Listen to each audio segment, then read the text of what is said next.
Para ahli memperingatkan potensi malapetaka global akibat perang nuklir antara India dan Pakistan. Studi dalam Bulletin of the Atomic Scientists menyebutkan bahwa konflik nuklir terbatas dapat merenggut nyawa sekitar 125 juta orang akibat ledakan, kebakaran, dan radiasi. Militer Pakistan menyatakan telah berhasil menembak jatuh sebanyak 25 unit pesawat tanpa awak milik India. Juru bicara militer Pakistan Ahmed Sharif mengungkap klaim tersebut pada hari Kamis 8 Mei sebagaimana dilaporkan oleh Reuters. Menurut pernyataan Sharif, puluhan drone yang diduga digunakan untuk melancarkan serangan ke wilayah Pakistan itu diyakini merupakan produksi Israel. Insiden penjatuhan drone itu diklaim terjadi di sejumlah lokasi, termasuk di dua kota besar Pakistan yakni Karachi dan Lahore. Saat ini pihak militer Pakistan tengah mengumpulkan sisa-sisa dari drone yang ditembak jatuh tersebut.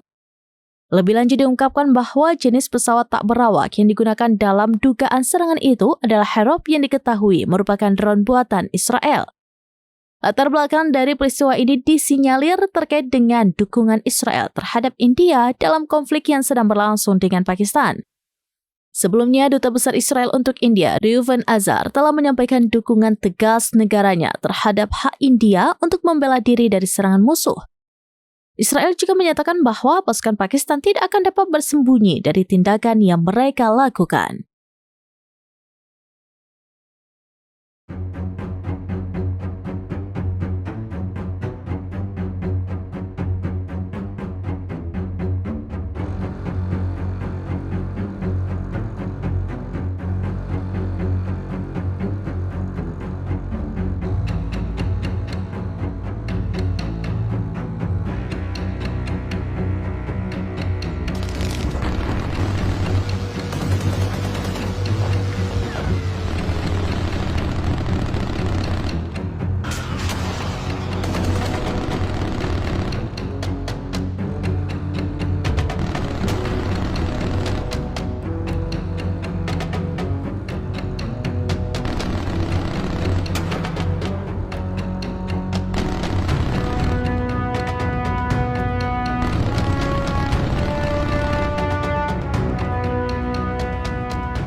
Demikian informasi terkini Saudara Lun, saksikan terus beragam informasi lainnya. Jangan lupa like dan share seluruh akun serambinews.com.